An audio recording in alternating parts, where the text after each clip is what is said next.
நம்ம சேனலை சப்ஸ்கிரைப் பண்ணாதவங்க சப்ஸ்கிரைப் பண்ணிடுங்க. கூட ஒரு பெல் பட்டன் வரும், அந்த கோயில் மினி அழுத்தி ஆல் ஆப்ஷன் கொடுத்து விட்ருங்க. அப்போ தான் நம்ம போடுற ஒவ்வொரு வீடியோ உங்களுக்கு நோட்டிஃபிகேஷன்ல வந்து. கவிமகன் யூடியூப் சேனல் உறவுகளுக்கு என்னுடைய அன்பான வணக்கம். ராமாய ராமபத்ராய ராமச்சந்திராய வேதசே ரகுநாதாய நாதாய சீதாயாம் பதயே நமோ நமः. ஸ்ரீராம ராம ராமேதி ரமே ராமே மனோரமே சகஸ்ரநாம தத்துல்யம் ராம நாமவரான. சர்க்கம் 66. எண்ணெய் தொட்டியில் வைப்பது. அணைந்து போன அக்னி போலவும் நீர்வற்றிய கடல் போலவும் மொழியிழந்த கதிரவன் போலவும் மாமன்னர் உயிரற்றவராக கிடப்பதை பார்த்து பல்வகை துயரங்களால் மனம் வருந்திய கோசலை மாமன்னரின் தலையை தூக்கி தன் மடியில் வைத்துக்கொண்டு கைகேயியை நோக்கி இவ்வாறு பேசினாள். கைகேயி, இரக்கமற்றவளே, உன் விருப்பம் கைகூட பெற்றவளாகிவிட்டாய் அல்லவா? மன்னனை இழந்துவிட்டு தனி ஒருத்தியாக எவ்வித இடையூறும் இல்லாத அரசை நன்றாக அனுபவிப்பாய். கொடுஞ்செயல் புரிபவளே, என்னை விட்டுவிட்டு ராமன் போய்விட்டான். துன்பங்கள் நிறைந்த பாதையில் வாழ்க்கை பயனை இழந்தவளாக நான் வாழ விரும்பவில்லை. அறம் தவறிய கைகேயை தவிர வேறு எந்த பெண்மணிதான் தனக்கு தெய்வம் போன்ற கணவரை பறிகொடுத்துவிட்டு உயிர் வாழ்வதை விரும்புவாள்? பேராசை கொண்டவன் ஊசி போன உணவின் விஷத்தன்மையை பற்றி கவலைப்படாமல் உண்டு விடுகிறான். அப்போதைக்கு அவன் பசி அடங்கிற்றே தவிர விஷத்தின் தீய விளைவுகள் பின்னர் அவனை தாக்கவே செய்யும். அதுபோல கூனி காரணமாக கைகேயினால் ரகு பரம்பரைக்கே ஆபத்து வந்திருக்கிறது. கைகேயின் விருப்பம் நிறைவேறினாலும் அவளுக்கும் துயரம் ஏற்படவே செய்தது. கணவரை இழந்தாலும் பரதன் அரசாள மறுத்ததாலும் கைகேயி மன்னரை தவறான காரியத்தில் ஈடுபடுத்தி மனைவியுடன் ராமனை வெளியேற்றிவிட்டாள். இந்த செய்தியை கேட்டால் நான் தவிப்பதைப் போலவே ஜனகரும் மனம் பரிதவிக்கப் போகிறார். அறத்தின் நாயகனும் தாமரை இதழ் போன்ற கண்கள் உடையவனுமான ராமன் நான் இப்போது ஆதரவற்றவளாகவும் விதவையாகவும் ஆகிவிட்டேன் என்பதை அறியான். அவனோ மன்னர் உயிருடன் இருக்கும் போதே இங்கிருந்து போய்விட்டான். விதேக மன்னருடைய புதல்வியும் கணவருக்கு பணிவிடை செய்வதையே தவமாக கொண்டவளுமான சீதை துயரத்தை அனுபவிக்க தக்கவள் அல்லல். காட்டில் துன்பத்தை அனுபவித்து மனம் பதறப்போகிறாள்.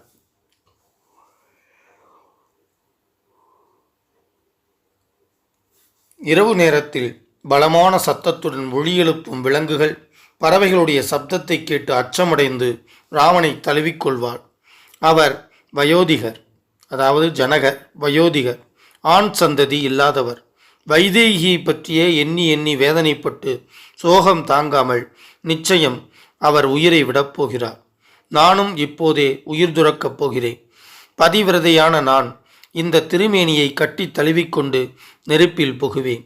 அப்போது அரண்மனை பணியாளர்கள் மிகவும் மனம் நொந்து புலம்பிக் கொண்டு பரிதாபகரமான நிலையில் இருந்த கோசலையை பெண் ஏவலர்கள் தூக்கி அணைத்தவாறு வேறிடத்திற்கு அழைத்து கொண்டு போகச் செய்தார்கள். தொடர்ந்து அரசு நிர்வாக காரியங்களில் நியமிக்கப்பட்டிருந்த அமைச்சர்கள் மன்னரை எண்ணெய் தொட்டியில் கிடத்திவிட்டு அரசாங்கத்தின் மற்ற காரியங்களை நிறைவேற்றுவதில் ஈடுபட்டார்கள். எல்லாம் அறிந்தவர்களான அமைச்சர்கள் புதல்வர்கள் யாரும் இல்லாமல் மன்னரின் அந்திம கிரியைகளை செய்ய விரும்பவில்லை. அதனால் அரசரின் உடல் கெட்டுப்போகாதபடி பாதுகாத்தார்கள். அமைச்சர்கள் மன்னரின் உடலை எண்ணெய் தொட்டியில் வைத்து விட்டார்கள் என்பதை தெரிந்து கொண்டதும் மனைவிகள் எல்லோரும் அட கஷ்டமே, இவர் உண்மையாகவே இறந்து விட்டாரே என்று உணர்ந்து அதனை சூழ்ந்து கொண்டார்கள். அவர்களுடைய கண்களிலிருந்து கண்ணீர் அருவியாக கொட்டத் தொடங்கியது. இறங்கத்தக்க நிலையிலிருந்த அவர்கள் கைகளை உயர தூக்கி கொண்டு சோகம் தாங்காமல் அழுது பரிதாபகரமாக புலம்பினார்கள். ஆ மன்னரே, எப்போதும் இனிமையாக பேசுபவனும் சத்தியம் தவறாதவனுமான ராமனை பிரிந்தோம். அந்த துயரத்தில் ஆழ்ந்துள்ள எங்களை தாங்கள் ஏன் துறந்து சென்றீர்கள்? கெட்ட சிந்தனையுள்ள கைகேயினால் ராமனுடைய பிரிவு ஏற்பட்டது. கணவரை கொன்றவளான அவளுடன் விதவைகளாகிவிட்ட நாங்கள் எவ்வாறு சேர்ந்து வாழ்வோம்? எங்களுக்கும் தங்களுக்கும் நற்காவலனாகவும் எப்போதும் மதிக்கத்தக்கவனாகவும் நல்ல உள்ளம் கொண்டவனாகவும் இருந்த திருநிறை ராமன் அரசு அதிகாரத்தை துறந்து காட்டிற்கு போய்விட்டான். தாங்களும் மகாவீரனான அவனும் இல்லாமல் துயரத்தில் மதி கலங்கி இருக்கும் நாங்கள் கைகேயினால் உதாசனப்படுத்தப்பட்டவர்களாக எவ்வாறு இங்கே இருந்து கொண்டிருப்போம்? மன்னரையும் சீதையோடு கூட ராமனையும் மகாபலம் பொருந்திய லக்குவனையும் ஒட்டுமொத்தமாக துறந்த அவள் வேறு எவரைத்தான் வெளியே துரத்த மாட்டாள்? தசரருடைய உத்தம மனைவிகள் கண்ணீர் விட்டுக்கொண்டு சோகம் நிரம்பியவர்களாக உற்சாகம் இழந்து துடியாக துடித்தார்கள். விசால மனம் படைத்த அரசர் இல்லாத அயோத்தி மாநகர் நிலவில்லாத இரவு போலவும் கணவரை இழந்த மனைவி போலவும் சோபையற்றதாக ஆயிற்று. மக்கள் கண்ணீர் பெருகவிட்டு கொண்டிருந்தார்கள். உயர்குடி பெண்டீர் ஹா ஹா என்று அரட்டி கொண்டிருந்தார்கள். நாற்சந்திகளும் வீட்டு வாசல்களும் பாலடைந்தாற்போல் காணப்பட்டன. அந்த நகரம் முன்பு இருந்ததைப் போல் ஒளி வீசுவதாக இல்லை. மாமன்னர் துயரம் தாங்காமல் மேலுலகம் அடைந்தார். அவருடைய பத்தினிகள் சோகத்தை தாங்க முடியாமல் தரையில் விழுந்து கிடந்தார்கள். சோக காட்சிகளை காண சகியாதவன் போல தன் சஞ்சாரத்தை முடித்துக்கொண்டு சூரியன் விரைவில் மறைந்தான்.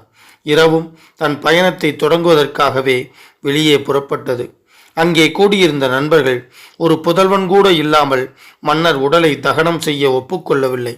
உயிர் நீங்கிய உடல் காண சகியாததாக ஆகி கொண்டிருப்பதை எண்ணி பார்த்து தைலத் தொட்டியிலேயே படுக்க வைத்திருப்பது என்று தீர்மானித்து அவ்வாறே படுக்க வைத்தார்கள்.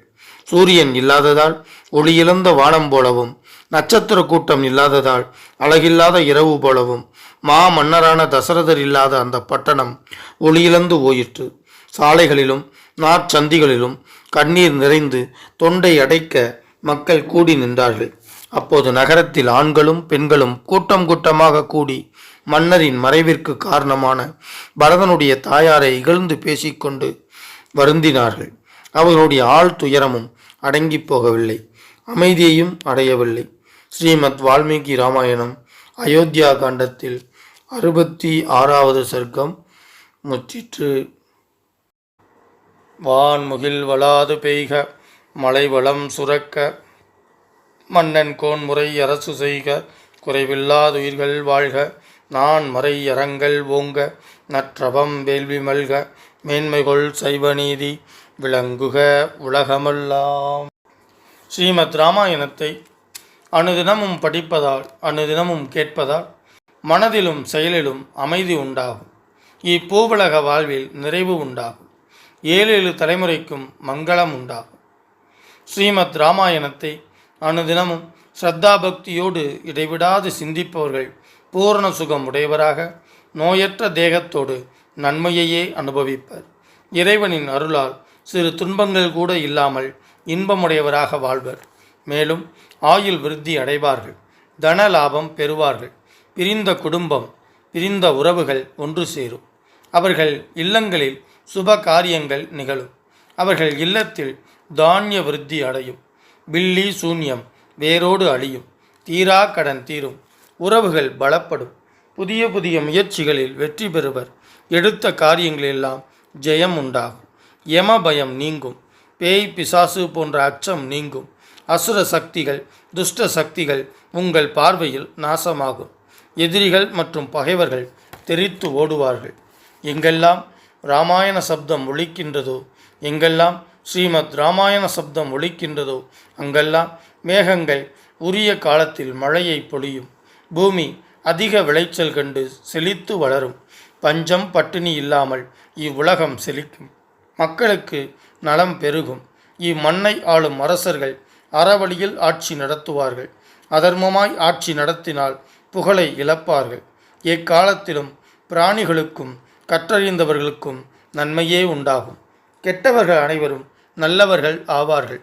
நல்ல உள்ளம் படைத்த பெரியோர்களும் சான்றோர்களும் அமைதியையும் ஆனந்தத்தையும் பெறுவார்கள். மனம் உருகி வேண்டுவதும் அவர்களுக்கு வேண்டியதும் கிடைக்கும். சுபகாரியம் நிகழும். மக்கட்பேறு அடைவர். வம்பு வழக்குகளில் பிரம்மாண்டமான வெற்றி கிட்டும். வாழ்வின் நிறைவில் பேரின்ப பேரளிக்கும் மோட்சம் கிட்டும். மூர்த்தி எல்லாம் வாழி, எங்கள் மோனகுரு வாழி, அருள் வார்த்தை என்றும் வாழி, அன்பர் வாழி பராபரமே. ஓம் சாந்தி சாந்தி சாந்தி. ஹரி ஓம். பாரதி சொன்ன மாதிரி 8 திக்குகளிலும் இந்த தமிழை கொண்டு சேர்க்க வேண்டும் அப்படின்னா நீங்க சப்ஸ்கிரைப் பண்ணணும், லைக் பண்ணணும், கமெண்ட்ஸ் பண்ணணும். நன்றி, வணக்கம். வரைக்கும் நம்ம சேனலை சப்ஸ்கிரைப் பண்ணாதவங்க சப்ஸ்கிரைப் பண்ணிடுங்க. கூடவே ஒரு பெல் பட்டன் வரும், அந்த கோயில் மணி அழுத்தி ஆல் ஆப்ஷன் கொடுத்து விட்ருங்க. அப்போ தான் நம்ம போடுற ஒவ்வொரு வீடியோ உங்களுக்கு நோட்டிஃபிகேஷனில் வந்துடும்.